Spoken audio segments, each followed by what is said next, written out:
अगर हमें एक विश फुलफिल करने का मौका मिले तो क्या सिर्फ हम एक ही विश मांगेंगे या एक और। तो सोचने वाली बात है कि हमारे डिजायर कभी खत्म क्यों नहीं होते।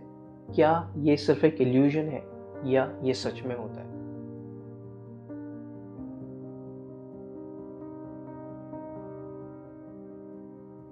हमारा ब्रेन एक रिवॉर्ड सिस्टम पर काम करता है जिसमें डोपामिन एक की रोल प्ले करता है।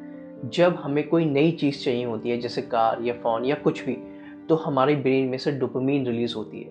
प्रॉब्लम यहाँ ये है कि डोपामिन हमारी डिज़ायर तो क्रिएट करता है लेकिन उसको सेटिस्फाइड नहीं कर पाता, जिसकी वजह से जब हमें कोई चीज़ मिल जाती है तो उस फुलफिलमेंट के बाद एक नई और डिज़ायर क्रिएट हो जाती है। न्यूरो साइंस में एक कंसेप्ट है हेडोनिक एडेप्टेशंस। इसका मतलब ये है कि अगर इंसान किसी अचीवमेंट्स या चीज़ों को पा लेता है फिर भी उसके बाद उसके अंदर एक और चीज़ को पाने की चाह पैदा हो जाती है, यानी कि जो भी उसको मिला है वो इनफ नहीं होता।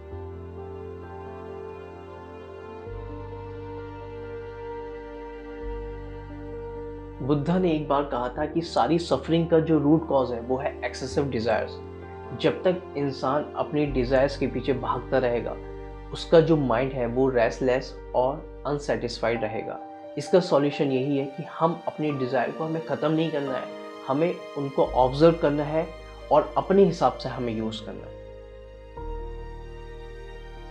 मेडिटेशन एक तरीका है जो हमारे डिज़ायर को कंट्रोल करना सिखाता है बिना उनको सप्रेस किए।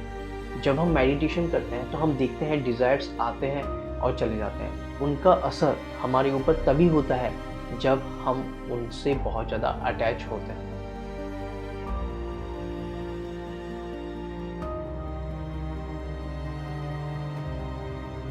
मुझे खुशी तब मिलेगी जब मेरी डिज़ायर्स पूरी होंगी।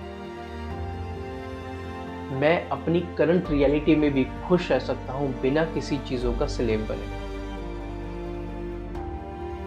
जब हम डिज़ायर्स को ऑटो पायलट मोड पर फॉलो करते हैं तब हम उनके स्लेव बन जाते हैं। और मेडिटेशन प्रैक्टिस डिज़ायर्स को देखना और समझना सिखाती हैं बिना उनमें बह जाने के। इसलिए अगर आगे से जब कोई नई डिज़ायर आए तो सोचो और अपने आप से क्वेश्चन करो, क्या ये डिज़ायर ज़रूरी है या सिर्फ एक इल्यूजन।